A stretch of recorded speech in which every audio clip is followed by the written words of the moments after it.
내가 겪은 육군 부사관의 세계. 당직 사관님께서 올려주신 썰랑설레입니다. 유튜브로 보신 분들 구독과 좋아요 잊지 말고 한 번씩 눌러주시고요. 안녕하세요, 개보건님. 이번 글은 부사관으로 임관하고 싶어 하시는 분들께 남기는 조언 겸 썰입니다. 오, 좋은 정보예요. 이런 고급 정보들 얻기 힘들거든요. 가까운 것 같으면서도 먼 부사관과의 세계, 지금 시작하겠습니다. 먼저 부사관 지원은 크게 세 분류로 나눌 수 있습니다. 바로 부사관으로 지원해서 임관하는 민간 자원, 훈련소, 교육 후 부사관 학교 입교, 그 다음이 현역병에서 지원해서 임관하는 현역 자원, 자대에서 부사관 학교로 바로 입교, 그리고 전역 후 지원해서 임관하는 예비역 자원가 있습니다. 저는 그 중에 일병에서 지원해가지고 임관한 현역 자원인데, 부사관에 대해 설명하려면 먼저 부사관 학교에 대해 이야기해야 됩니다. 09년도 기준으로 설명하는데 지금은 다른 과정들이 더 많이 생겼거나 교육기간이 변동되었을 수 있습니다. 부사관 학교는 육군에 한해서 모든 부사관들의 고향이라고 볼 수 있는데, 부사관 학교는 크게 양성반, 초급반, 중급, 고급, 관리자, 훈련 부사관 반으로 클래스가 나눠지는데, 양성반 부사관 훈련생들의 교육과정, 후보생들, 초급반 하사 임관시 교육과정. 하사 중사 상사 올라갈 때마다 교육을 다시 받아야 돼? 홀리. 중급반은 중사 진급시 교육과정, 고급반은 상사 진급시 교육과정, 관리자반은 원사 진급시 교육과정, 그리고 훈련 부사관반은 교관 임무 수행자 교육과정입니다. 훈련병, 부사관 후보생 등을 교육하는 교관이 교육을 받는 곳이죠. 여기에 처음 입대 하시는 분들은 당연히 양성반에 소속이 되고 부사관 후보생이라는 계급을 갖게 됩니다. 계급의 모양은 이렇게 생겼죠. 계급은 노란색인데 잎사귀는 검은색인 포제 계급장을 지급받고 부착하게 되는데, 타 군은 색이 다릅니다. 해군은 빨간색이라고 하네요. 후보생들끼리는 이를 속칭 단풍하사라고 칭하는데, 언제든 퇴교당해서 떨어질지 모르는 것이 낙엽과 같다 하여 붙여진 별칭입니다. 부사교의 경례고호는 충성, 정통해야 따른다. 아마 전군에서 가장 긴 경례고호일 텐데, 한자 한자 또박또박 경례를 붙여야 돼서 갑자기 급작스럽게 훈육지도관이나 왔을 때 충성 에서 이미 지나가 버리는 경우도 수두룩했죠. 그렇다고 그 뒤에 해야 따른다를 뻘쭘하다고 안 하면 귀신같이 앞으로 지나가던 지도관이에요. 후보생 말끝 흐리면 병사들이 따르라? 라면서 바로 지적하고 벌점을 부여합니다. 훈련 강도에 대해서 이야기해드리면, 사람이 견딜 수 있으나 꽤 고되다라는 정도로 압축할 수 있겠습니다. 두 가지 크게 이유를 들겠는데, 몸이 힘든 것은 둘째치고 부사교는 간부를 양성하기 위해 존재하므로 모든 후보생의 몸으로 때우는 훈련만 받는 게 아니라 처음부터 끝까지 내가 배우는 모든 훈련 과정을 교관하라고 해서 자신이 가상의 병사들을 앞에 두고 교육하는 연습을 합니다.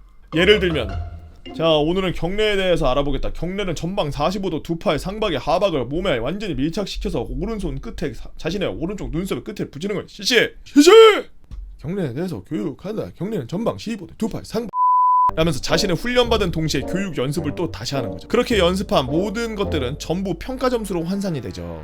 부사교의 평가 점수는 상, 중상, 중으로 나눠지는데, 이는 자대에 갔을 때 장기 복무 결정 및 첫 고참들에게 보여지는 이미지에 매우 큰 작용을 하게 됩니다.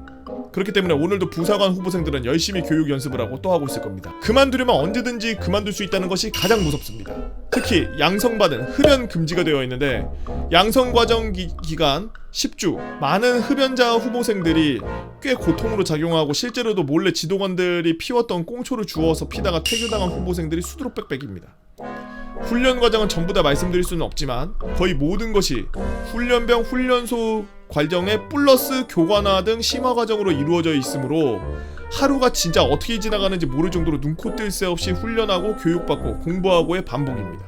이렇다 보니 자연적으로 너무 힘든데 진짜 그만둘까? 라는 생각을 하는 후보생이 나오게 되는데, 그런 후보생들은 묻지도 따지지도 않고 바로 가? 하고 퇴교시킵니다. 만약 민간에서 바로 부사관 후보생으로 온 자원이라면 병사의 신분으로 자대를 가 병역을 수행해야 되는데, 이때 동기였던 다른 후보생이 하사를 임관하고 자대에 갔더니 퇴교한 동기가 그 부대의 일병이더라 라는 묻지 못할 사건도 발생하곤 했죠. 그렇게 모든 과정을 마치고 드디어 꿈에 그리던 하사 임관, 그럼 끝이냐? 아닙니다. 이제는 하사가 교육받아야 할 과정인 초급반에 들어가서 교육을 받게 됩니다. 제가 교육받았을 적에는 양성 10주, 초급반 15주, 총 25주였는데 지금은 더 늘어난 것으로 이야기를 들었습니다. 초급반은 그래도 양성반보다는 널널합니다. 흡연도 할 수 있고 상대적으로 주말 외박도 가능하고, 양성반은 외박이 안되고 5주차에 면회 한 번만 가능했습니다. PX도 이용이 가능했죠. 양성반은 금지. 그 초급반 15주가 하사임관후 마지막 파라다이스라고 볼 수 있겠습니다. 일반 병사가 특기병일 때 훈련소에서 마치고 후반기 교육을 받듯이요. 그 모든 힘겨운 과정을 거치고 드디어 자대로 가게 되면 2등병과도 같지만 계급만 병장보다 겨우 하나 위인 그냥 하사 나부랑탕이가 됩니다. 여기서 갈림길이 발생하는데, 민간 지원, 병사들은 당연히 아무것도 모르는 하사가 왔다면 은근 무시하고 초반에 간부들도 물가에 내놓은 어린애 보듯이 신경을 많이 쓰며, 하지만 시간이 지나면 초 에이스가 되는 사람들이 많습니다. 자신이 모른다는 걸 빠르게 인정하기 때문에 정말 열심히 하기 때문이죠. 현역 자원은 보통 임관하면은 자기 부대로 돌아가는 경우들이 많습니다. 행보관들이 자기 밑에 써먹으려고 임관시키는 거, 아이고 일 잘하는 애니까 행보관들 자기 밑에 써먹으려고 임관시키는 거구나. 어느 정도 병 생활을 해봤기 때문에 적응에 크게 어려워하지 않으나 선임이었던 병사 고참들과 무언의 알력 다툼이 생기는데, 그러다가 병사 고참들이랑 점점 친해지면 업무 효율이 늘어나서 에이스가 됩니다. 자, 예비역 자원, 즉시 전력이라고 해도 좋을 정도로 적응이 매우 빠르고 케바케가 존재하지만 대체로 초반부터 에이스라고 불릴 확률이 높습니다. 사회에서 아픔을 느끼고 생계를 위해 온 사람이 다수라 정말 열심히 잘하죠. 케바케는 존재하나 거의 이런 모습들이라고 볼 수 있는 것 같은데, 부사관의 세계는 매우 수직적이고 자존심이 강하며 마초적입니다. 초임 부사관들이 가장 많이 듣게 되는 갈굼 레파토리는, 왜 부사교에서 안 배웠어? 네 병사야? 네가 선택해서 들어온 거잖아.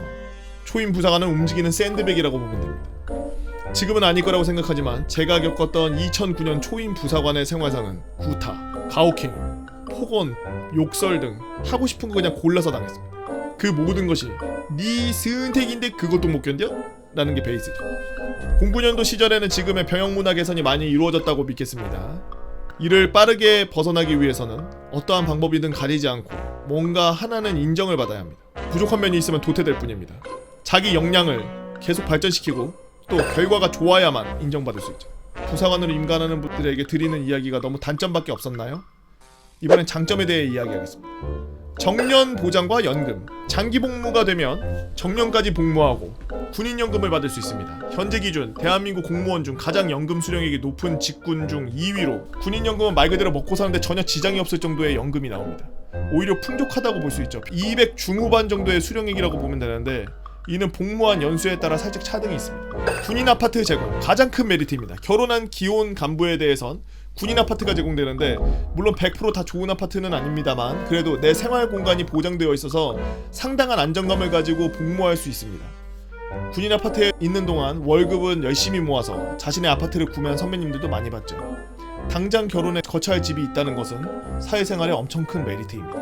지원하는 분들에게 부사관은 좋다 해라, 부사관은 아니다 하지 마라 라는 말씀을 드리지 않겠으나, 단순하게 내가 돈 벌어야지, 안정적이지, 연금 나오지, 집 주지 등의 생각만으로 임관하시면 정말로 힘든 여건이 많기 때문에 내가 과연 부사관으로 잘 할 수 있을까라는 생각을 해보실 수 있게 글을 남깁니다. 그 부사관이 약간 애매한 포지션이긴 해요. 군 생활할 때 이런 생각을 많이 했는데, 행정보급관님은 엄마 같은 존재고 중대장님은 아빠 같은 존재인 것 같다 라는 생각을 하면서 군 생활을 많이 했었거든요. 그리고 부사관인데 하사인 사람들은 동네 형들 같은 그런 느낌이에요. 사단장님 뭐 이제 스타 달리고 그러면은 이제 만나게 되면은 포상이 흘러나오는 그런 황고? 그래서 부사관이, 저는 군생활하면서 느낀 게, 와, 부사관이 그냥 포지션이 약간 애매하구나. 애들 병력을 통제하고 굉장히 밀접하게 붙어있음에도 불구하고 지시하고 이런 것들의 제약이 장교들보다는 훨씬 제한적인 것 같다라는 느낌이 조금씩 들었거든요. 자기들끼리 친한 것 같으면서, 장교랑 부사관들이랑 친한 것 같으면서도 약간 서로 견제하고 약간 막 그런 느낌이 없지 않아 있어요. 짬과 계급 사이에 껴있는 약간 그런 정리되지 않은 약간 그런 느낌이 들어요. 그래서 소위 임관하는 사람들 중에 가장 많이 실수하는 게, 이제 주임원사 보고서 네가 주임원사야? 이러는 거야. 이랬다가 이제 대대장님이 바로 머리통 이렇게 뒤에 잡아가지고 이렇게 끌고서 대대장실 들어가가지고 한 일주일 동안 갈고 그러시. 여튼 좋은 정보예요. 정말 그 부사관으로 입대하려는 친구들에게 아주 좋은 정보였고, 병생활하는 것보다는 좀 길게 그리고 좀 안정적으로 생활을 할 수 있게 해주는 좋은 그런 직군이라 어떻게 보면은 직업적으로 생각할 수도 있지만 그냥 돈을 많이 버니까 뭐 집을 주니까 막 이런 그런 것만 보고서 부사관을 지원하지 말라고 한 이유는 기본적으로 군대에 대해서 로망이 있고 그런 사람들이 들어가서 생활을 할 때도 버티기 좀 껄끄러울 정도로 진짜 큰 좀 고된데 근데 그냥 뭐 돈, 집, 연금 뭐 이런 거 보고서 그냥 들어간 사람들이라고 하면 힘들 수 있다는 거지. 저도 그렇게 생각해요. 그 군인의 정신을 기본적으로 탑재하고 있는 사람들이 간부로 들어가는 게 병사 입장에서도 좋아요.